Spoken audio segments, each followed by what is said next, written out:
যেটা হচ্ছে ওকে।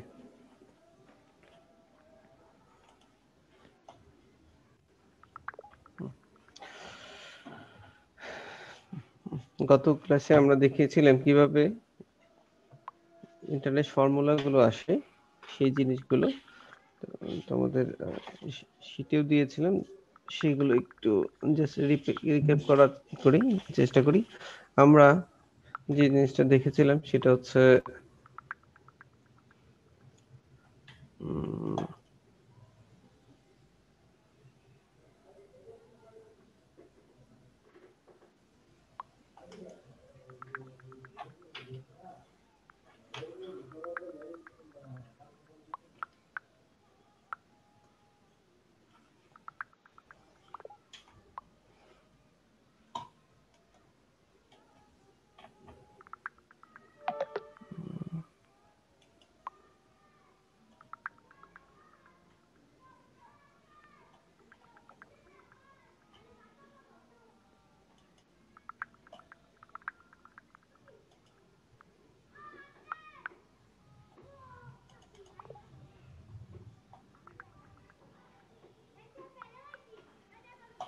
ওকে।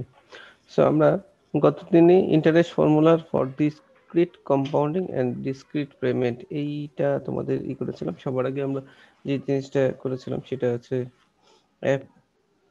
প্রথম সূত্র ছিল f equal to p into 1 plus I to the power n। এটা ছিল basic formula for all types of interest calculation or return to capital calculation. এটা থেকে আমরা আসছে যে এটাকে যদি আমরা ইনভার্স করি তাহলে পি এর মান পেয়ে যাব P equal to F by 1 plus I to the power n. মানে একটা সূত্র দিয়ে আমরা একটা বের করতে পারি সেই জিনিসটা। এখান থেকে এটা যদি ফিউচার অ্যামাউন্ট চাই তাহলে প্রেজেন্ট অ্যামাউন্টটা জানা থাকলে আর interest rate number of period জানা থাকলে সেই জিনিসটা আমরা বের করতে পারবো। একইভাবে আমরা গত ক্লাসে বের করেছিলাম আরেকটা জিনিস যে পি বাই এ, যে সূত্র ছিল P is equal to A into 1 plus I to the power N I to the power 1 plus I to the power n minus 1 by I into 1 plus I to the power n। এই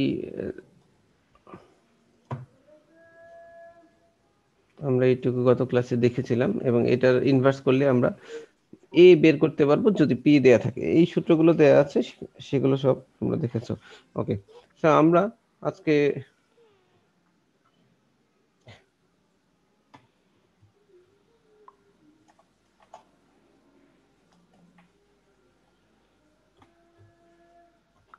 ওকে আমরা আজকে শুরু করব interest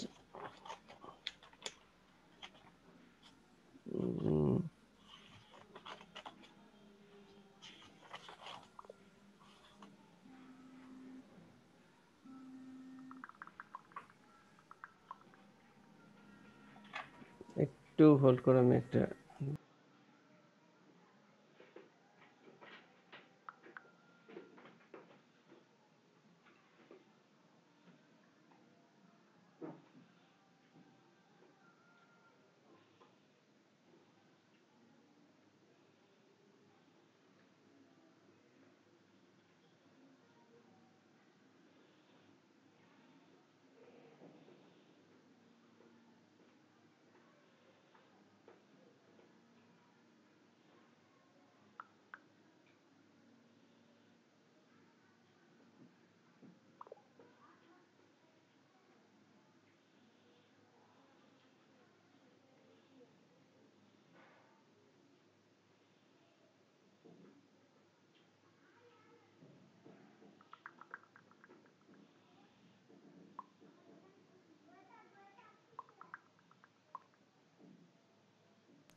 sorry, আমার একটা phone এসেছিল, এই জন্য আজকে আমরা তোমাদের এই জিনিসটা একটু ইম্পর্টেন্ট, একটু খেয়াল করবা।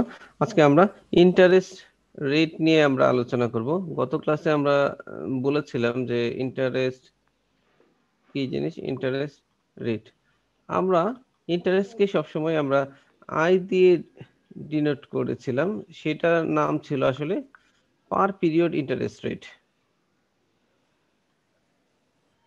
পার পিরিয়ড ইন্টারেস্ট রেট, কিন্তু আমরা আসলে জানি না যে এইটা, এই পার পিরিয়ডটা কত, পার পিরিয়ডটা কত, কত দিনের বা কত ডিউরেশন কত, সেই জিনিসটা আমরা জানি না।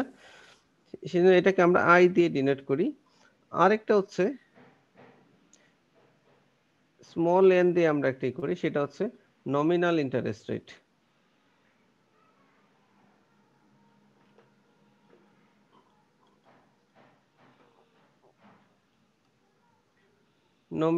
নমিনাল ইন্টারেস্ট রেট, আর একটা হচ্ছে পার পিরিয়ড ইন্টারেস্ট রেট।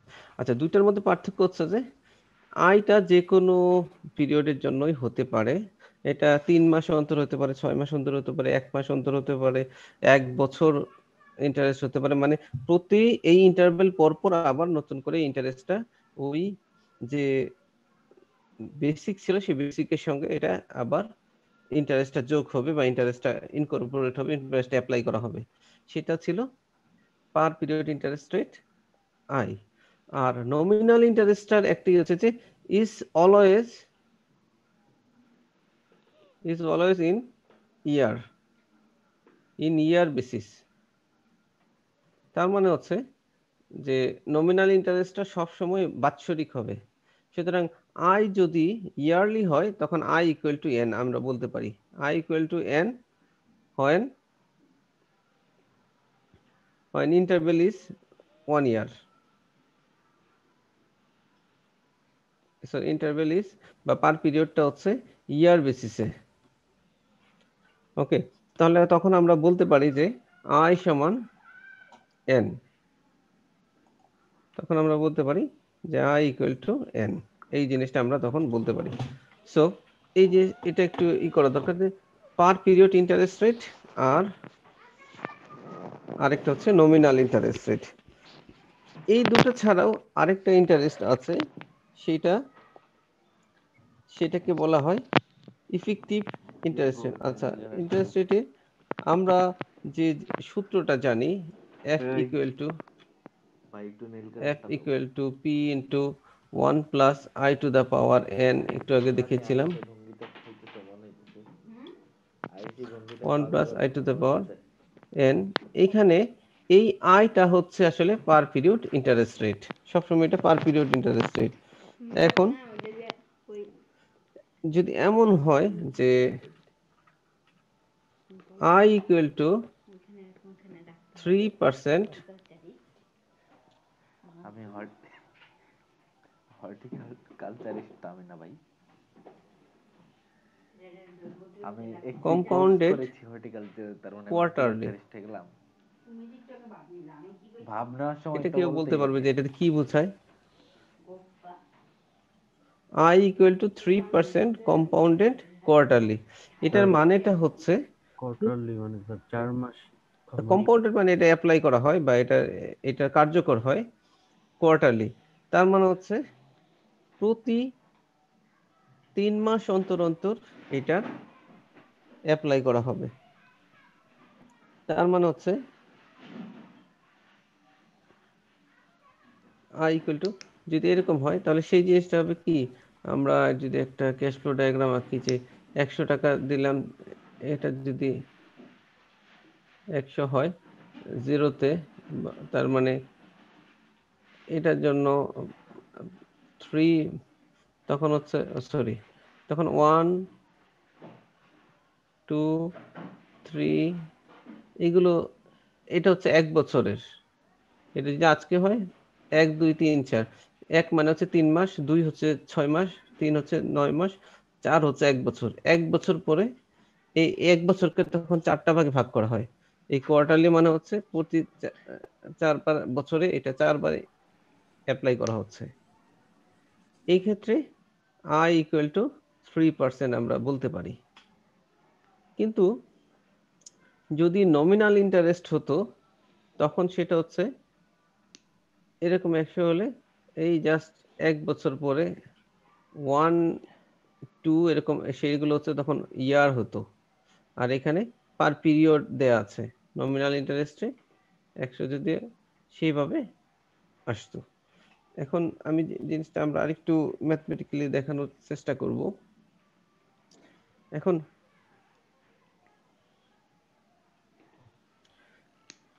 যে বিষয়টা হচ্ছে আসলে সব কিছুতেই যে জিনিসটা পার পিরিয়ড ব্যাংকেও পার পিরিয়ড ইন্টারেস্ট রেটটা আইটা কনসিডার করে, কিন্তু ব্যাংকের হিসাবগুলো তো অবশ্যই একটা সার্টেন ইয়ারের জন্য, তাই না? সার্টেন কেউ তো যেমন ইন্টারেস্ট রেটটা যদি যত কম সময়ের জন্য এটা ইম্পোজ করা হবে তত যারা যারা ইন্টারেস্ট দিচ্ছে বা যে লোন দিচ্ছে তার জন্য সুবিধা। কিরকম সুবিধা? তার খুব দ্রুত এই তার বেসিকটার সঙ্গে ইন্টারেস্টটা যোগ হয়ে আবার বেসিক হয়ে যাচ্ছে, তার মানে আরো বেশি তার এটা সুবিধা হয়। সুতরাং পার পিরিয়ড যদি এটা কোয়ার্টারলি হয়, মান্থলি হয়, তাহলে সুবিধা। অনেক ক্ষেত্রে এটা বলা থাকে যে সেমি অ্যানুয়ালি অথবা অ্যানুয়ালি, তখন এই জিনিসগুলো মানে বেশি ইম্পোজ হয়।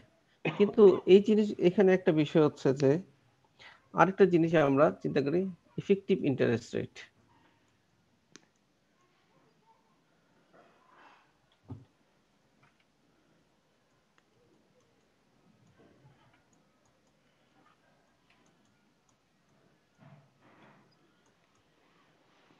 ইফেক্টিভ ইন্টারেস্ট রেট এটাকে আমরা ক্যাপিটাল আই দিয়ে প্রকাশ করা হয়।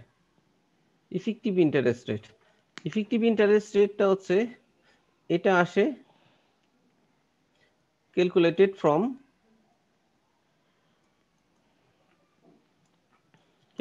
ফ্রম আই, তার মানে হচ্ছে পার পিরিয়ড ইন্টারেস্ট রেট থেকে এটা ক্যালকুলেশন করা হয়, এবং এটার আরেকটি হচ্ছে যে মাস্ট বি ইয়ারলি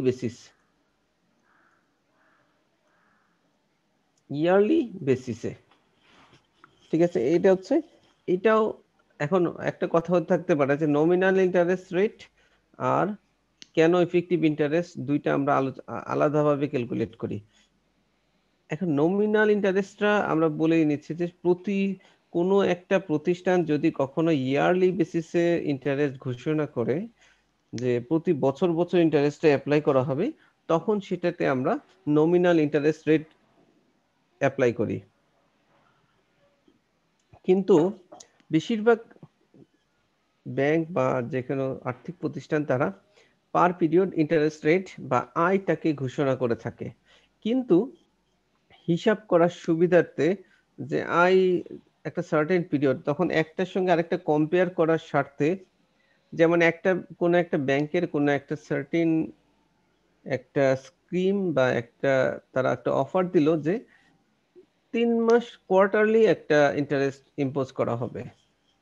আবার আরেক ব্যাংকের সেম একটা স্কিম, কিন্তু সেইখানে তোমার ঘোষণা করা আছে 6 মাস অন্তর অন্তর ইন্টারেস্ট ইম্পোজ করা হবে। এখন দুইটার মধ্যে যদি আমি কম্পেয়ার করতে চাই তাহলে দুইটার ইন্টারেস্ট রেটের পার পিরিয়ডটা ডিফারেন্ট। তাহলে আমি সেই ক্ষেত্রে আমাদের ডিসিশন নিতে হবে একটা ওই পার পিরিয়ড ইন্টারেস্ট রেটটাকে আমরা ইফেক্টিভ ইন্টারেস্ট রেটে কনভার্ট করে তখন আমরা ক্যালকুলেশন করতে পারি। এই জন্যই আয়টাকে তখন সেই ক্ষেত্রে আমরা effective interest capital I A convert করি এবং এটাকে ইয়ারলি বেসিসে চিন্তা করা হয়। আর ইফেক্টিভ ইন্টারেস্ট রেটের মধ্যে এখানে কিছু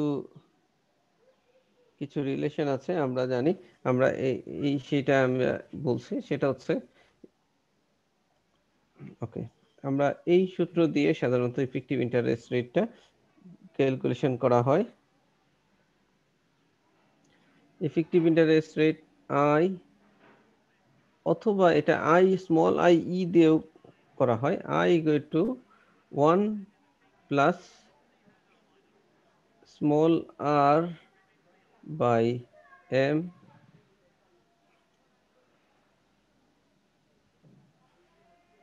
1 plus r by m to the power m minus 1। এখানে ইকুয়াল হচ্ছে m টা হচ্ছে নাম্বার অফ কম্পাউন্ডিং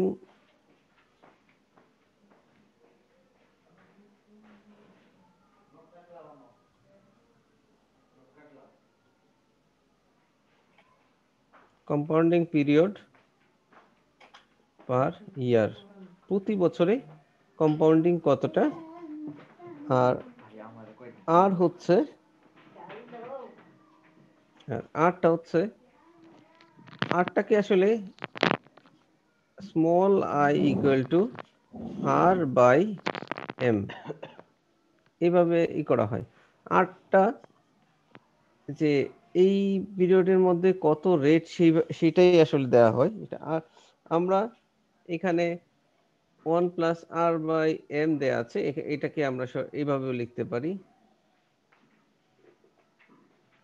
কিরকম 1 প্লাস আর বাই এম এর পরিবর্তে এখানে লেখা যায় স্মল আই, সরি আই, তার মানে হচ্ছে capital I equal two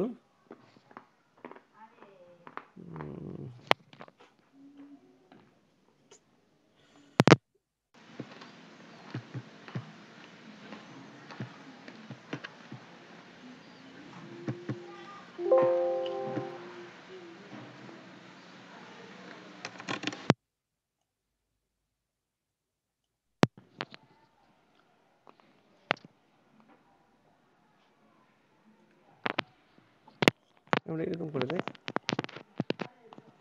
capital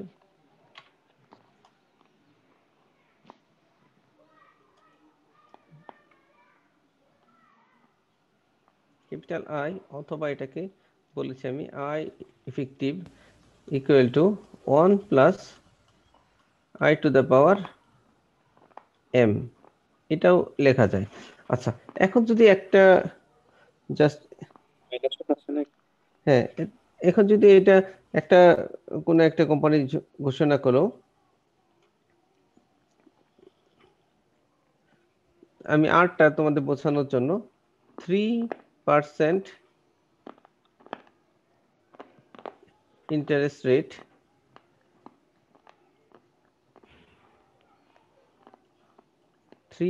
interest rate compounded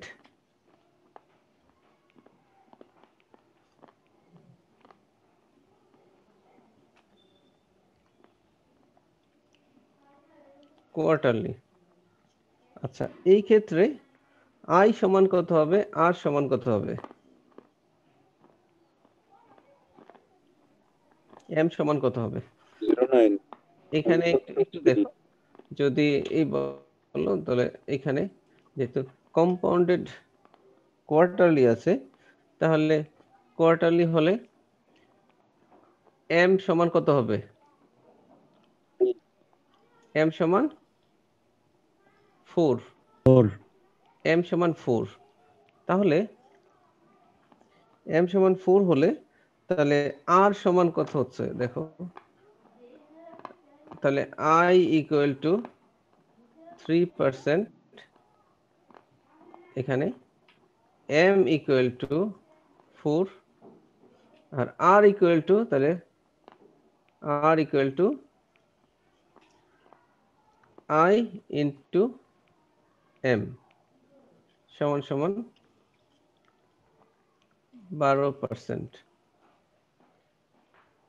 এই আর এখানে এই আরটা হচ্ছে নমিনাল ইন্টারেস্ট রেট, যেটা আর কি সেই আর, তাহলে সেক্ষেত্রে আমরা এটা ক্যালকুলেশন করতে পারি। আর ইফেক্টিভ ইন্টারেস্ট রেটের জন্য আই ই সমান 1 plus I to the power M minus 1, সেটাই করতে পারো, সমান সমান 1 প্লাস আই সমান 0.03 টু দ্য পাওয়ার 4 মাইনাস 1, এটা যেটা হবে সেটা হবে তখন ইফেক্টিভ ইন্টারেস্ট রেট। এটা হচ্ছে একটা গেল। এখন এটাকে যদি আমি আরেকটা করি, সাপোজ 3% interest rate compounded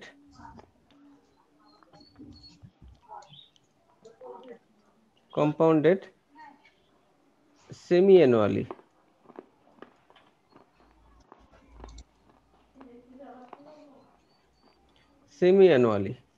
সেক্ষেত্রে কি কি হচ্ছে, সেক্ষেত্রে একটু যদি তোমরা একটু বলতে পারবে কিনা। সেক্ষেত্রে আই সমান, স্মল আই সমান কত হবে? স্মল আই সমান এইটাই হবে। 3%. হ্যাঁ, এই 3%। স্মল আই সমান 3%, আর এম সমান 2. এম সমান এখানে 2, আর আর সমান 6%। 6%. ওকে, এখানেও আমরা যদি এই M2 R6 অথবা I3 এটা বসিয়ে দেই, তাহলে আমরা এটা ইফেক্টিভ ইন্টারেস্ট রেট আমরা বের করতে পারবো। এখন ওকে,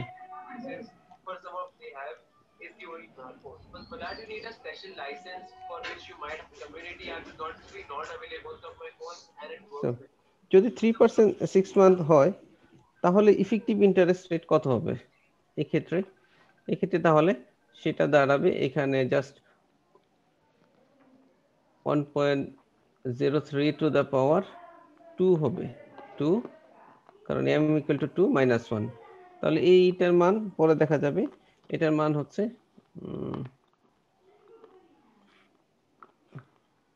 0.0609, তার মানে হচ্ছে 6.09%।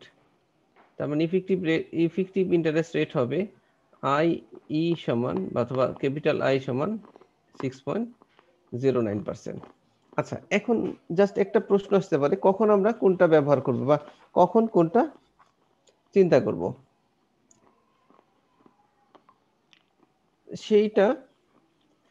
সেটা কি হবে, যেমন হচ্ছে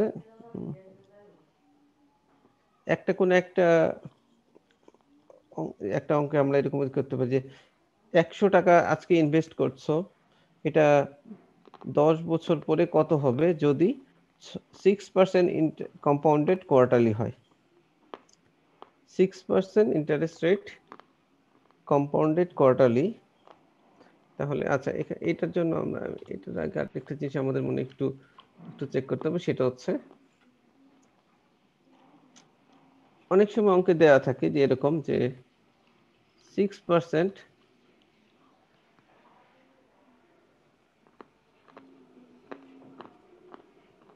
nominal interest rate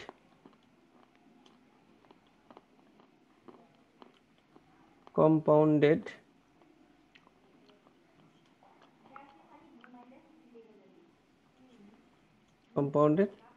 মনে করো সেমি অ্যানুয়ালি।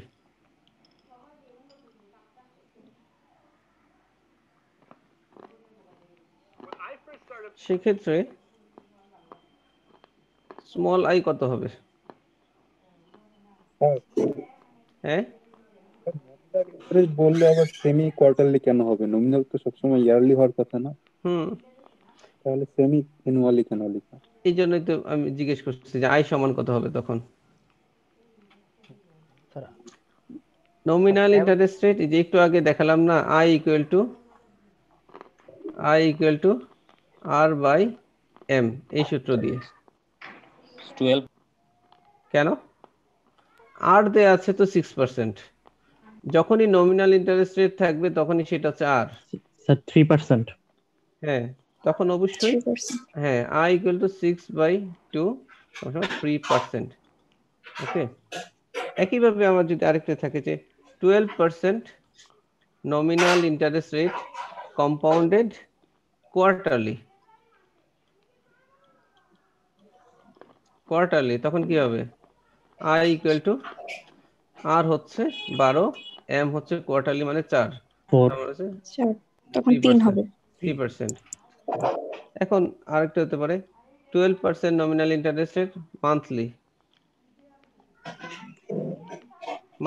তখন I equal to small I, 1 হ্যাঁ 12/12 12 সমান by 12 1 হ্যাঁ 1%। ওকে, সো এই নমিনাল ইন্টারেস্ট রেটটা এটা দেয়া আছে, কিন্তু কম্পাউন্ডিং কত হবে সেটা হচ্ছে ইফেক্টিভ, সেটা ইফেক্টিভ মানে সেটাই কার্যকর, যে কতদিন পর পর এটা কার্যকর হবে। এটা অনেক সময় এভাবে বলা থাকে 6% ইন্টারেস্ট রেট কম্পাউন্ডেড সেমিঅ্যানুয়ালি, তখন কি হবে? তখন ওইটাকে নমিনাল ইন্টারেস্ট বলা হবে।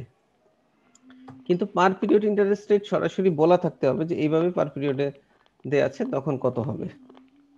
ওকে, সো আমরা যদি একটা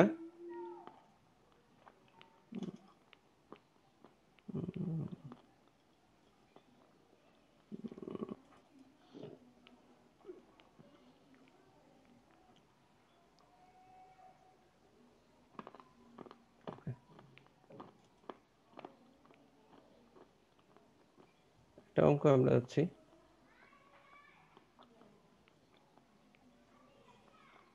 দেখা যাচ্ছে? জি স্যার ওকে, আমি কি ফন্টটা একটু বড় করে দেব, না এটা কি তোমরা দেখতে পাচ্ছ? ওকে, প্রবলেমটা দেখো। One has a beginning loan of 10,000 which is to be paid by equal end of month installment for 5 years with interest rate 12% compounded monthly. What is the amount of each payment? আবার একটু যদি দেখো,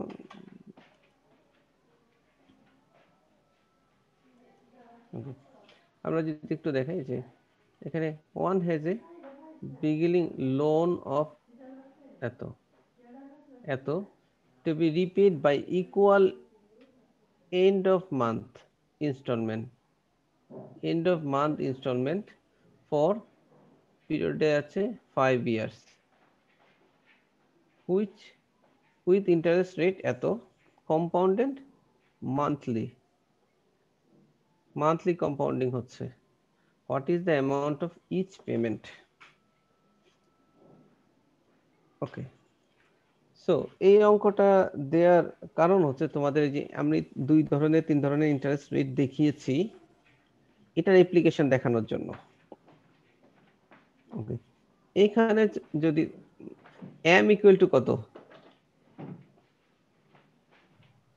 m equal to 12 হ্যাঁ m equal to compounding monthly, সুতরাং m সমান 12 অবশ্যই। ওকে, আবার আছে 5 ইয়ার্স, বছর হচ্ছে 5 ইয়ার্স, তাহলে n সমান কত? n সমান কত হবে? 60 হবে স্যার। 5 into 12 হ্যাঁ, এইটা হচ্ছে বিষয়। 60 আমরা n এবং i এর মধ্যে একটা রিলেশন অবশ্যই রাখবে, এই জিনিসটা দেখানোর জন্য আমরা n এবং হচ্ছে ইন্টারেস্ট রেট i, যদি আমরা ইন্টারেস্ট রেটটা স্মল i ক্যালকুলেশন করি তখন n হবে 5 into 12 মানে হচ্ছে 60, আর আইটাকে যদি আমরা স্মল আই হিসেবে আইই ইফেক্টিভ ইন্টারেস্ট রেট হিসেবে ক্যালকুলেশন করি তখন n হবে জাস্ট 5। 5 ঠিক আছে, এই জন্য আমরা পার পিরিয়ড ইন্টারেস্ট রেটটাকে, আর এখানে 12% ইন্টারেস্ট রেট এটা দেয়া আছে, এটা তার মানে এটা দেয়া আছে আর এর মান একটা রেট দেয়া আছে, কিন্তু আসলে কম্পাউন্ডিং হবে অন্য বা অ্যাপ্লাই হবে অন্যভাবে, তখন এটা আর এর মান হচ্ছে 12% কম্পাউন্ডিং মান্থে, তার মানে স্মল আই এর মান আগে বের করতে হবে, তারপরে যদি আমরা n ইকুয়াল টু 60 নেই তখন i equal to per month নিতে হবে, আর n ইকুয়াল টু যদি 5 নেই তখন i equal to effective interest রেটে ক্যালকুলেশন করতে হবে। ওকে,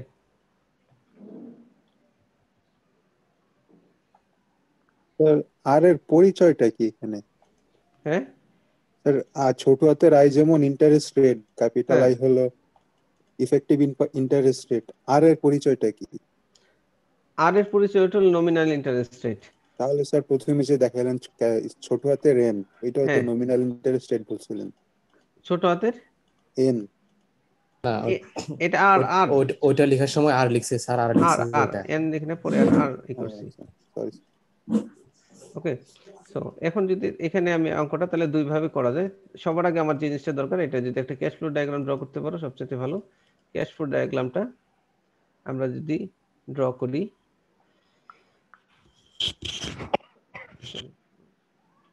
ক্যাশ ফ্লো ডায়াগ্রাম, একজন লোন পাইছে তার মানে তার কি টাকা প্লাস না minus? Plus. Definitely plus. Okay, তাহলে সে যদি আজকে টাকা পেয়ে যায় তার মানে হচ্ছে তার টাকা এই বরাবর হচ্ছে, এটা হচ্ছে পি, তারপরে একটা সার্টেন পিরিয়ডের পরে এরপরে প্রতি মাসে তাকে দিতে হচ্ছে, যদি আমরা এভাবে করে 0 বা এটা 1 2 3 4 5, এটা হচ্ছে 59 60, আর সবগুলো হচ্ছে এ, যেহেতু ইকুয়াল ইনস্টলমেন্ট দিতে হবে তার, সেটাই জানতেছে যে এই কিস্তিটা কত হবে। হ্যাঁ, তাহলে এইখানে তখন আই ইকুয়াল টু কত সেটা আমাদের ক্যালকুলেশন করে এটা দিয়ে দিতে হবে এখানে, আর এ সমান কত এটা জানতে চাওয়া হয়েছে। এটা একটা হতে পারে, অথবা আরেকটা হচ্ছে সে তার এখন পি এটা পেলো, তারপরে 1 2 3 4 5 0 1 2 3 4 5, এটা হবে তখন। হ্যাঁ, এই ক্ষেত্রে তখন আমাদের বের করতে হবে আই ই সমান কত, সেই জিনিসটা বের করতে হবে। আমরা দুইটাই করতে পারবো, দুইটাতে একই জিনিস আমাদের আসবে। আমরা যদি প্রথম সূত্রতে জানি, সরি স্যার মান কি সেম আসবে স্যার? হ্যাঁ সেমই আসবে, করে দেখতে পারো। এখানে দেয়া আছে কি m সমান 12, n সমান, nটা আমরা পরে ক্যালকুলেশন করব, m সমান 12, আর সমান 12, r সমান 12%, r সমান 12%, তাহলে i সমান r বাই m সমান হচ্ছে 1%। যদি r আমরা i স্মল i বের করি সেই ক্ষেত্রে n equal to 12 into 5 years সমান 60। এই ক্ষেত্রে আমরা a বাই p এর সূত্রতে জানি a equal to p into i into 1 plus i to the power n by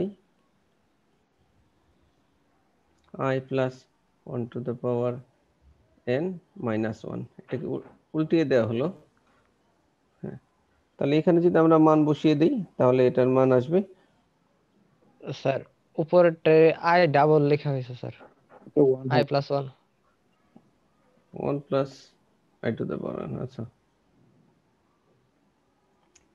2 two 2.4, এই টাকা করে কিস্তি দিতে হবে। আর যদি ওইটা হয় তাহলে কি হবে, এ আই ই সমান কত বের করতে হবে, সেই ক্ষেত্রে আমাদের বের করতে হবে I effective equal to 1 plus R to the পাওয়ার,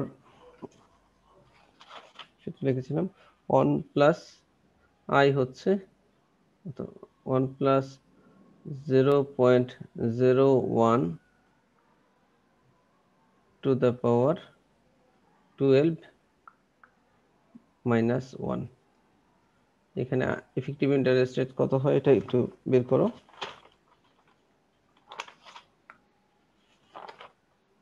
বের করে এখানে যে আই হবে সেটা আমরা যদি পরের অঙ্ক করি, আই পি পি সমান 10,000, এটা বসালো I into 1 plus I to the power 5, sorry এখানে ক্যাপিটাল আই হবে অথবা আই ই হবে 1 plus I to the power 5 minus 1।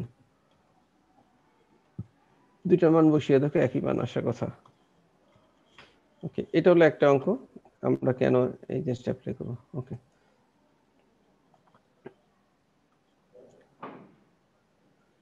এই অঙ্কটা একটু চিন্তা করো, পরেরটা একটু দেখো, তারপরে আমরা আলোচনা করব। পরের অঙ্ক, a person desires to accumulate 25,000। তার মানে হচ্ছে ভবিষ্যতে সে এত টাকা চাচ্ছে, এত টাকা জড়ো করতে যাচ্ছে over a period of 7 years. 7 বছর এই টাকা জমা করে পাবে, তার মানে এটা একটা ফিউচার অ্যামাউন্ট। এটা হচ্ছে এফ, এটা হচ্ছে সময়। টু হ্যাভ দিস অ্যামাউন্ট, এই পাওয়ার জন্য annual payment will be made to a saving account. প্রতি বছর তাকে টাকা দিতে হবে। That earns 6% effective interest rate. এখানে ইফেক্টিভ ইন্টারেস্ট রেট কিন্তু দেয়া আছে একবারে, সুতরাং আর ইয়ারলি বেসিসে how much must each annual payment be, তাহলে প্রতিবার সেটা কি হবে, তাহলে এটার কিরকম হবে সেই জিনিসটা একটু করো। সে হচ্ছে যে আজকে থেকে 1 বছর পরে দিল, অথবা আজকে দিল তার 1 বছর পরে পরে দিয়ে যাবে, এবং 7 বছর পরে দেখা যাচ্ছে সে এটা ফেরত পাবে। F F equal to 2507।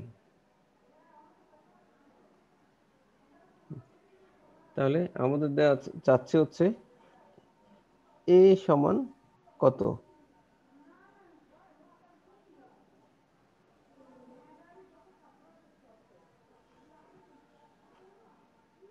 ওকে, এ সমান সমান কত। এখানে সরাসরি ইফেক্টিভ ইন্টারেস্ট রেট দেয়া আছে, সুতরাং ইন্টারেস্ট রেটের কোনো ঝামেলা নাই।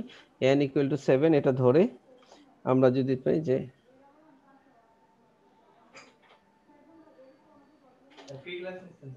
এফ বাই এ, এই সূত্র দিয়ে এফ বাই এ সূত্র দিয়ে আমরা বের করে ফেলবো। এফ বাই এই সূত্র দিয়ে, এটা দিয়ে সরাসরি বের করা যাবে। তাহলে সেটার মান আসবে এ সমান সমান 297.83, এটা চলে আসবে।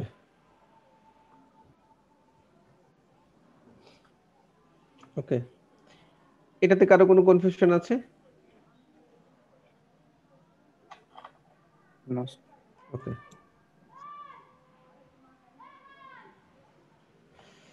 ওকে, এই প্রবলেমটা একটু দেখো। It is estimated that a certain piece of equipment can save টাকা 6,000 per year in labor and maintenance. ওকে, মনে করো যে কোন একটা ফুড ইন্ডাস্ট্রিতে হাত দিয়ে কাজ করা হয়। মনে করো মিক্সিং করা হচ্ছে ম্যানুয়ালি হাত দিয়ে। এখন হাতের পরিবর্তে সে যদি একটা ইকুইপমেন্ট কিনে নিয়ে আসে, তাহলে তার ওই ইকুইপমেন্ট দিয়ে মিক্সিং করলে প্রতি বছর 6,000 টাকার লেবার এবং মেইনটেনেন্স কস্ট তার সেভ হয়ে যায়। তারপর বলা হচ্ছে ইকুইপমেন্টের যদি এক্সপেক্টেড লাইফ হয় 5 বছর এবং নো সেলভেজ ভ্যালু, এবং এটা রিটার্নটা, এটা 5 বছর পরে এটা যদি আমি বিক্রি করে দেই, এটা কোনো পয়সা পাওয়া যাবে না।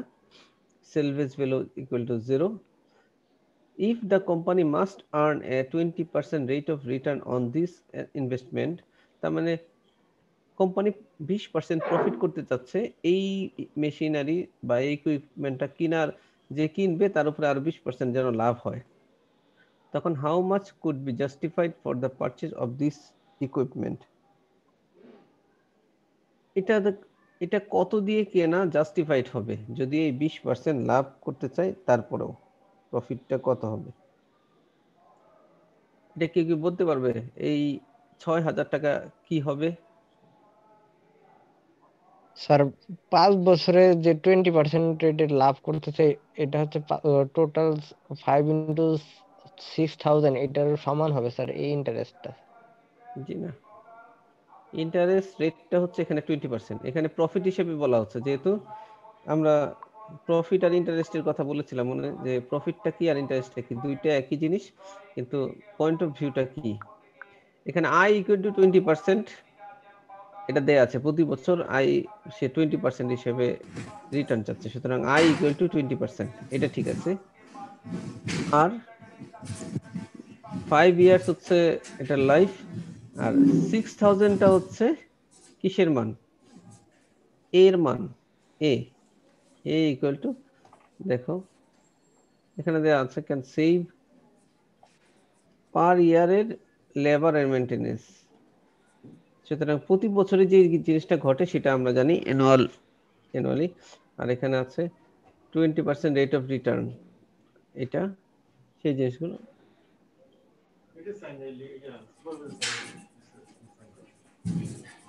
কার তা আমার সিগনেচার না করে এখানে গেছে কেন? সেটা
সরি। আচ্ছা, এটা জাস্ট আমরা যদি একটু ক্যাশ ফ্লো ডায়াগ্রামটা ড্র করি, তাহলে এটা অনেকটা এরকম হবে যে আজকে আমরা ইনভেস্ট করবে, সে মেশিনারিটার জন্য ইনভেস্ট করবে, মেশিনারিটার জন্য ইনভেস্ট করলে কত দিয়ে ইনভেস্ট করা সেটা। সুতরাং এটা হচ্ছে অনেকটা এরকম, যদি এটা 0.5 আজকে মেশিনারিটা নিচ্ছে, সুতরাং তাদের মাইনাস হয়ে যাবে মেশিনারিটা কিনলে টাকা, প্রতি বছর তার 1 2 3 4 5 আই ইকুয়াল টু 20%, এটা। আর এ সমান 6,000, প্রতি বছর এই 6,000 টাকা তার সেভ হবে এবং ফাইনালি এটা 0 হয়ে যাবে। সুতরাং পি সমান, এই প্রশ্ন হচ্ছে পি সমান কত, তো পি বাই এ সূত্র দিয়ে এটা সহজেই তোমরা পেয়ে যাবে।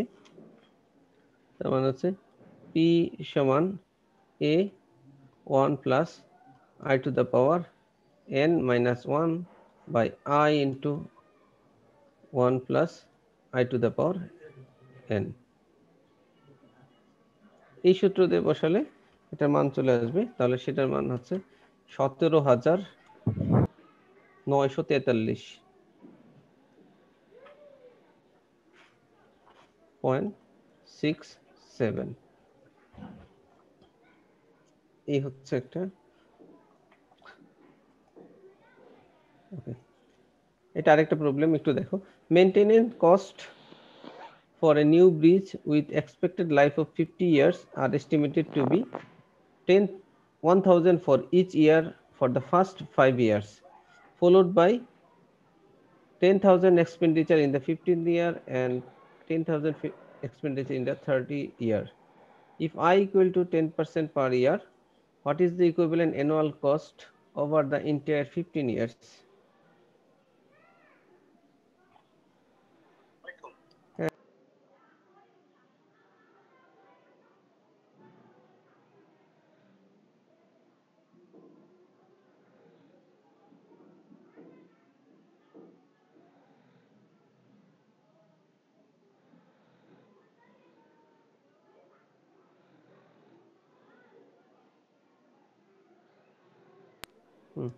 আচ্ছা, এটার ক্যাশ ফ্লো ডায়াগ্রামটা একটু ড্র করো। এটা একটু ক্যাশ ফ্লো ডায়াগ্রামটা এখানে বলাই আছে, কিন্তু একটু তোমাদের বুঝতে একটু করতে হবে, চিন্তা করতে হবে যে 50 বছর হচ্ছে তার লাইফ। একটা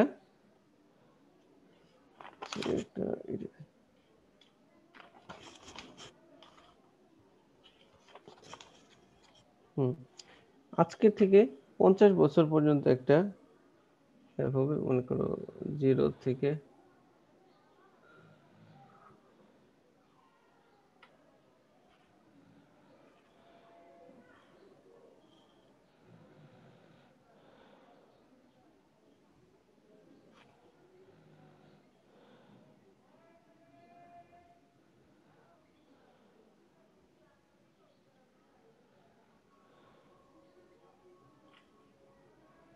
অনেকটা এরকম যে প্রতি বছর প্রথম 5 বছর প্রতি বছরই হচ্ছে $100 করে তার, সরি 1,000 টাকা করে এখানে টাকা দেওয়া আছে, যেহেতু 1 2 3 4 5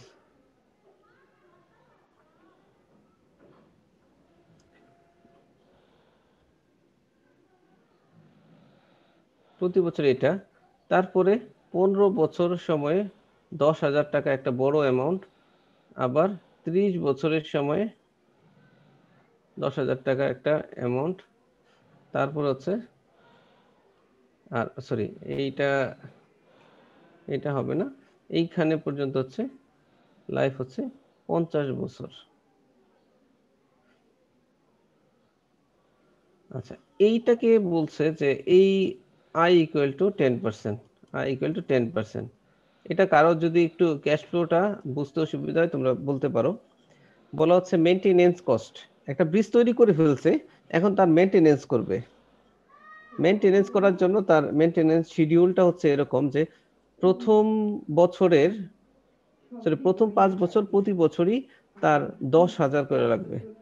আচ্ছা, 10,000 টাকা, এটা আসলে এটা হাস্যকর লাগতেছে। 10,000 মনে করো 10,000 লাখ, সরি 1,000 লাখ, এরকম প্রতি বছর 1,000 লাখ লাগবে। তারপরে এটা প্রথম 5 বছর, তারপরে 15তম বছরে যে 10,000 লাগতেছে, তার মানে তখন একটা বড় কস্টিং আছে সেটা, কারণ হচ্ছে হয়তো 15 বছর পরে অনেক কিছু চেঞ্জ করতে হবে, আবার 30 বছর পরে আরো কিছু চেঞ্জ করতে হবে, তখন আরো 10,000, কিন্তু তার টোটাল লাইফটা হচ্ছে এরপরে আর কোনো কিছু করতে হবে না, 50 বছর। 50 বছর পরে আবার নতুন আরেকটা রাস্তা করতে হবে, নতুন ব্রিজ করতে হবে, সরি। তাহলে এখন কথা হচ্ছে যে what is the equivalent annual cost over the entire 50 years. এখন এই হচ্ছে খরচের ক্যাশ ফ্লো ডায়াগ্রামটা। এখন জানতে চাচ্ছে কেউ যদি ব্যাংকের মধ্যে কিস্তিতে রাখতে চায়, এইটার এগেনস্টে এই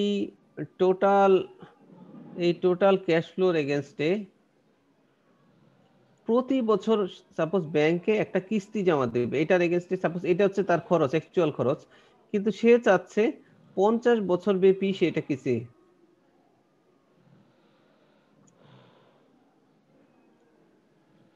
50 বছরে সে এটা প্রতি বছরে এ হিসাবে টাকা খরচ করবে, তাহলে সেই এটা কত হবে? আমি আরেকটু যদি বুঝিয়ে বলি যে অ্যাকচুয়াল খরচের এটা বলা আছে। এখন অ্যাকচুয়াল খরচে যেমন হচ্ছে যে 30 বছরের পরে আর কোনো খরচ নাই, আবার 30তম বছরে একটা বড় অ্যামাউন্ট, 15তম বছরে একটা বড় অ্যামাউন্ট। তার মানে এখানে দেখো অনেক বছর তার কোনো খরচ নাই, প্রথম 5 বছর প্রতি বছর 1000 করে আছে। সে চাচ্ছে যে না আমার এই কোনো বছর থাকবে কোনো বছর থাকবে না, এরকম না, আমার এই টাকা যে খরচ করবে সে একটা ব্যাংকের থেকে বা কোথাও থেকে নিবে, আমি ওই ব্যাংকে এটার এগেইনস্টে বছর বছর আমি কিস্তি দিব 50 বছর প্রতি বছরই। সেটা তখন বলছে তাহলে সেই কিস্তিটার পরিমাণ কত হবে, বোঝাতে পেরেছি?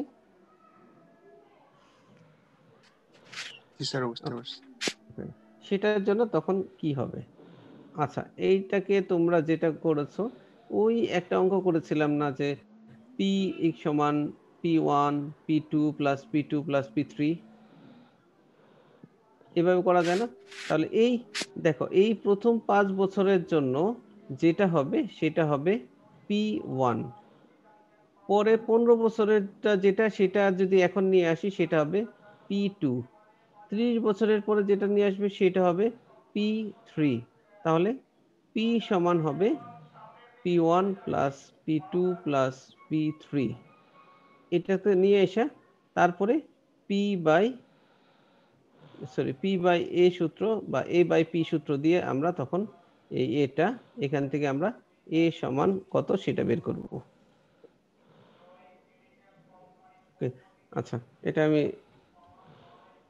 আমরা একটু দেখাচ্ছি, sorry.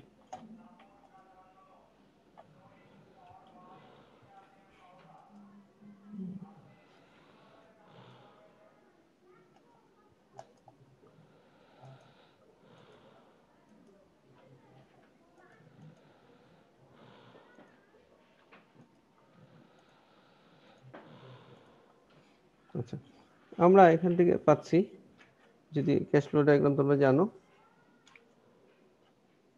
P1 equal to A into 1 plus I to the power 5 minus 1 into I into 1 plus I to the power 5, এটা হচ্ছে P1। এটার মান বসিয়ে আমরা পাবো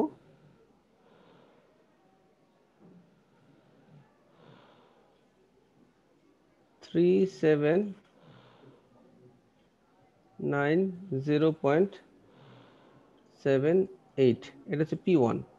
আর F বাই P এই সূত্র দিয়ে দেখো এটা হচ্ছে P, আর সরি পিটা এটা আমার হচ্ছে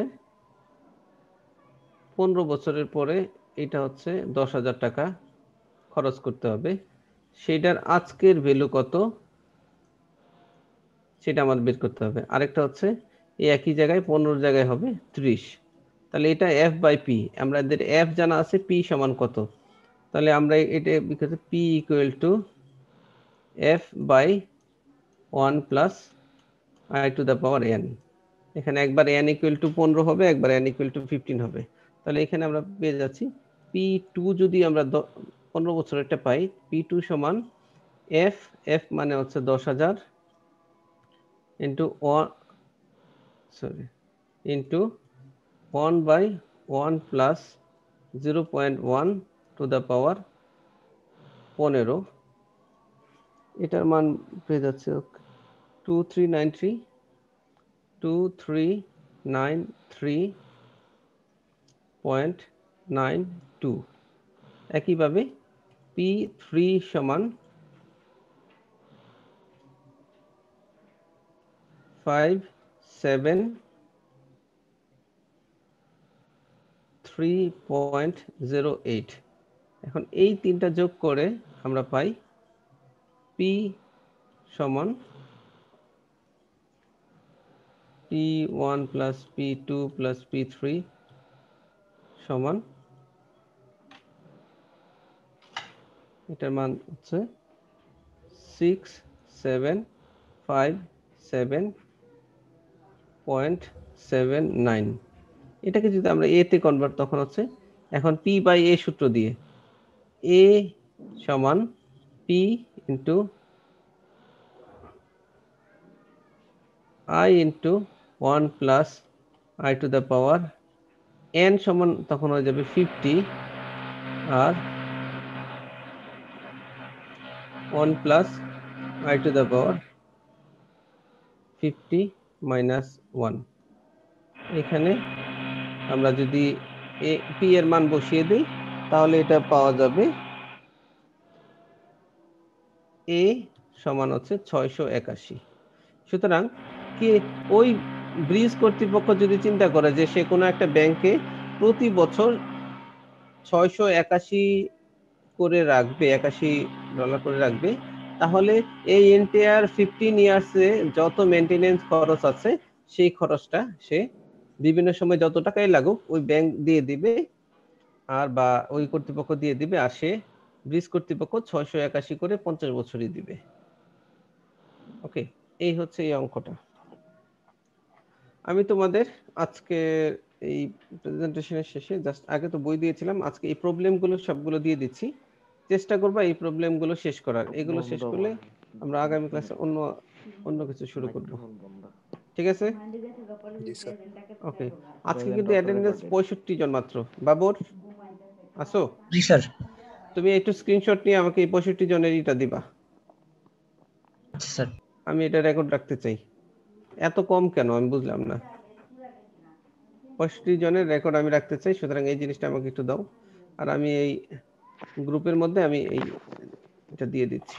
ওকে, ঠিক আছে। আর তোমরা কারো যদি কোয়ারি থাকে, আমি আগের দিনও বলেছি, তোমাদের বুঝতে অসুবিধা হলে গ্রুপের একটু SMS দিয়ে রাখো অথবা আমার সঙ্গে যোগাযোগ রাখো, তাহলে আমি বলে দেবো যে কোথায় কি সমস্যা হচ্ছে বা কেন কি হচ্ছে। ওকে, ঠিক আছে, ক্লাস এই পর্যন্তই। আল্লাহ হাফেজ। আসসালামু আলাইকুম স্যার। আচ্ছা।